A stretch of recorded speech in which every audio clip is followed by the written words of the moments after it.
একটা জরুরি কথা বলি। আপনার অভাব থাকা অবস্থাতেই আপনি ভ্রমণ করুন। আপনার হয়তো এখন মনে হতে পারে যে আমার যখন অনেক টাকা হবে তখন আমি দেশ ভ্রমণ করব, পাহাড় ভ্রমণ করব, আমি বিভিন্ন দেশে ঘুরে বেড়াবো। এটা কিন্তু আপনার ভুল কথা। কারণ যখন আপনার অনেক টাকা হবে তখন আপনার অনেক অসুখও হয়ে যাবে। তখন আপনার কোমরে ব্যথা হবে, তখন আপনার পায়ে ব্যথা হবে এবং কোমরে ব্যথা এবং পায়ে ব্যথা নিয়ে আপনি কিন্তু পাহাড়ে ভ্রমণ করতে পারবেন না।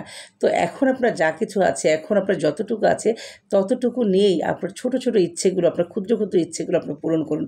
তাহলে দেখবেন যে খুব ইজিলি আপনি এই কাজগুলো করতে পারবেন। কারণ যখন আপনি এই যে টাকা গোছাবেন, এই বিন্দু, বিন্দু, বিন্দু, বিন্দু জল করে আপনি অনেক টাকা গোছাবেন। আপনার যখন অনেক টাকা হবে তখন কিন্তু আপনার বয়স বেড়ে যাবে, তখন কিন্তু আপনার অনেক রোগও হবে। তখন কিন্তু আপনি সেইভাবে যে এখন এই বয়সে আপনি যেভাবে দেশ ভ্রমণ করতে পারবেন, যেভাবে দৌড়ঝাঁপ করতে পারবেন, যেভাবে পাহাড়ে উঠতে পারবেন, যেভাবে আপনি ভ্রমণটাকে এনজয় করতে পারবেন, আজ থেকে 10 বছর পরে যখন আপনার অনেক টাকা হবে, যখন আপনার অভাব থাকবে না, যখন আপনার সচ্ছলতা আসবে, তখন কিন্তু আপনার এই যে ভ্রমণ করার এই আনন্দটা থাকবে না।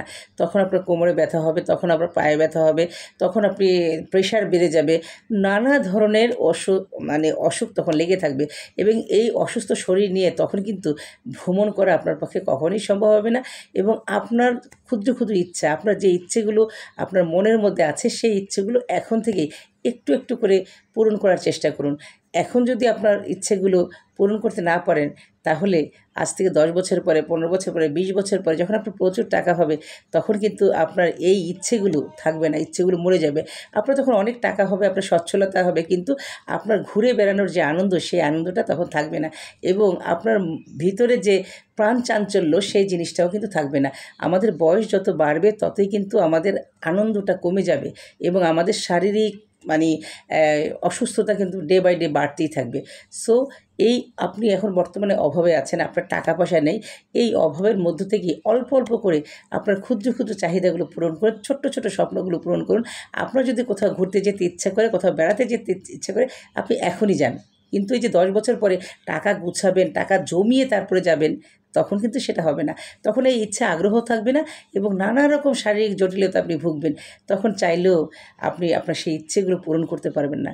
তাই সবার কাছে অনুরোধ, সময়ের কাজ সময়ে করুন।